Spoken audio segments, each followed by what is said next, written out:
Cordial saludo, profesora doctora Eileen Díaz. A continuación, voy a hacer mi disertación referente a la actividad número 3 de la asignatura de Psicología Educativa en el doctorado de Humanidades, Mención Educación. Mi nombre es Urbano David Mendoza Rubio y soy profesor de Ciencias Naturales. Entonces, esta intervención la voy a enfocar eh, alrededor de mi área, ¿no? Se nos dijo que debía hacerse un análisis entre una de las teorías del desarrollo humano. Yo escogí la teoría del desarrollo cognitivo de Piaget con una corriente psicológica contemporánea. Yo escogí el constructivismo de Ausubel y Vygotsky. Este análisis lo quise enfocar principalmente en una aplicación o como un ejemplo a estudiantes de octavo grado. Sabemos que las teorías del desarrollo humano de Piaget contemplan unas etapas, que son la etapa sensorimotora, la preoperacional, las operaciones concretas y las operaciones formales. Si estoy hablando de estudiantes de octavo grado, me refiero que ellos tienen entre alrededor de 12, 13, 14 años, eh, esa es la etapa que Piaget define como ellos deben generar o deben construir operaciones formales.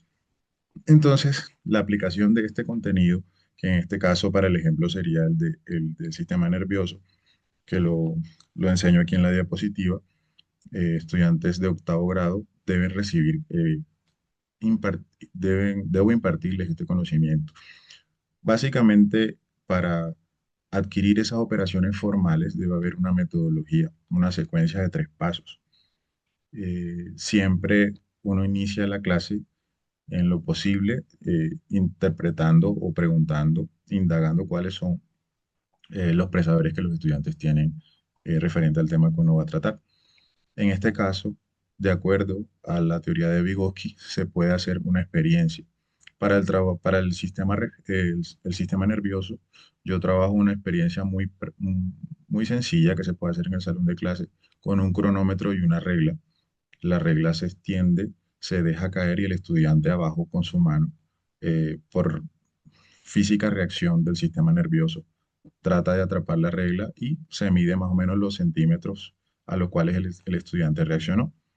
Gracias a este proceso práctico, nosotros podemos enlazar enseguida la construcción conceptual, que ya vendría siendo la acomodación del contenido que yo voy a impartirles. Ya les doy una práctica, ya genero interés, ya genero, digamos, una dinámica diferente en el salón de clase donde ellos de pronto son más receptivos, empiezan a generarse preguntas y a partir de allí lo enlazo con qué es una neurona, cuál es la función de la neurona, cuál es la función del cerebro, en este caso de que el cerebro es el que manda la señal al brazo o a la mano para poder agarrar la regla.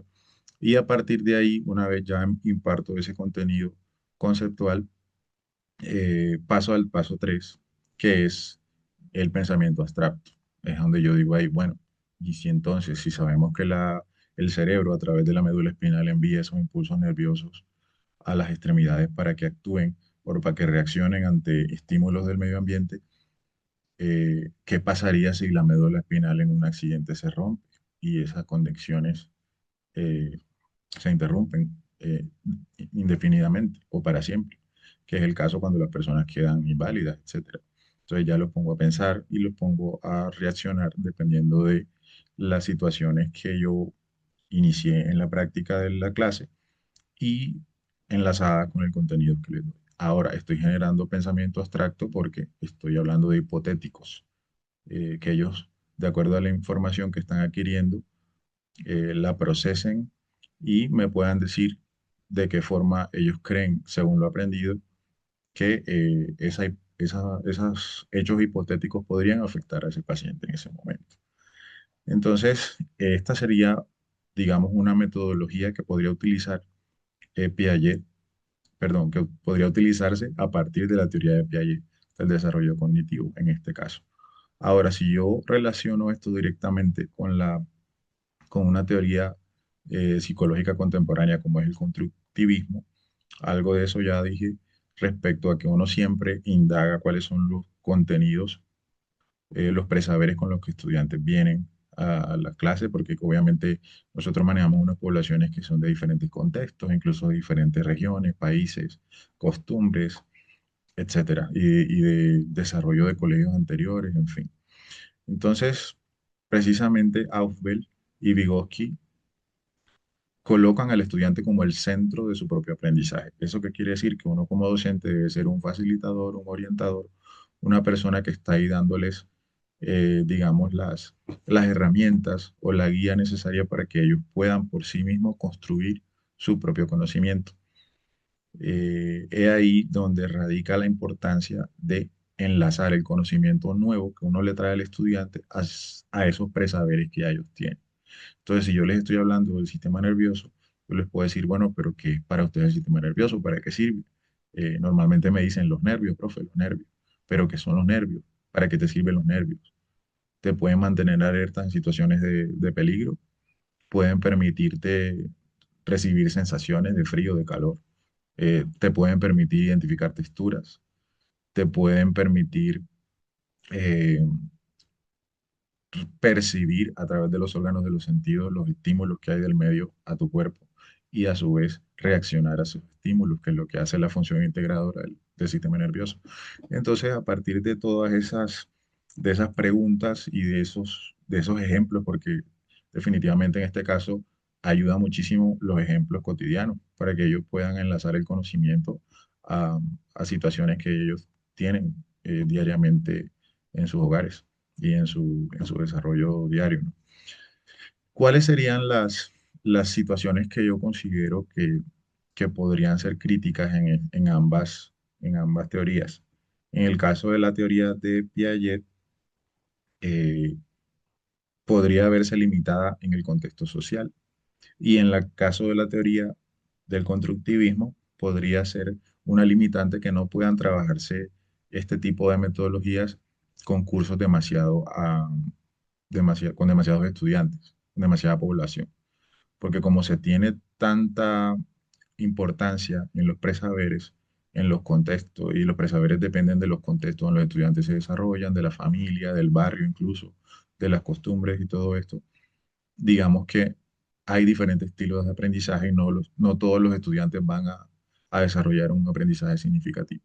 Ambas teorías deben ser flexibles en eso, deben ser flexibles en poder darle oportunidades o formas a los estudiantes de poder acceder al mismo conocimiento. Cada uno tiene ritmos de aprendizaje distintos. Tenemos el aprendizaje práctico, eh, el aprendizaje auditivo, el aprendizaje visual.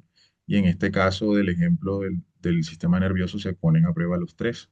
En el primer caso, en el primer paso, perdón, en la experiencia que se hace con la regla, ellos están haciendo praxis, están siendo kinestésicos, están aprendiendo a través de la kinestesia. En el segundo, que es el contenido, pues yo hago la intervención, les hago la explicación, etcétera, y a la vez están siendo visuales en todo momento, porque al momento de hacer la práctica también están recibiendo estímulos visuales.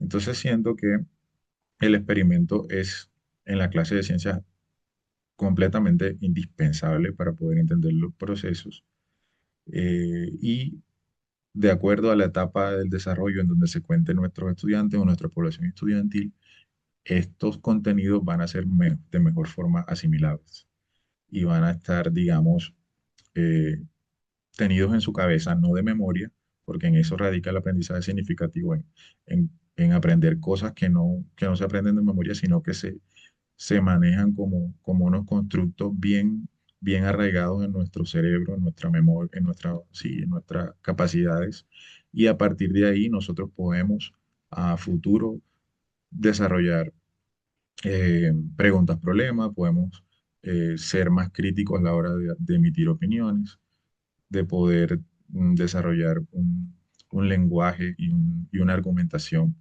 digamos, más efectiva a la hora de abordar cualquier tema. Entonces, esto siento que son mis aportes respecto a la relación existente entre estas dos teorías en el aprendizaje de los estudiantes actuales. Muchas gracias, profesor.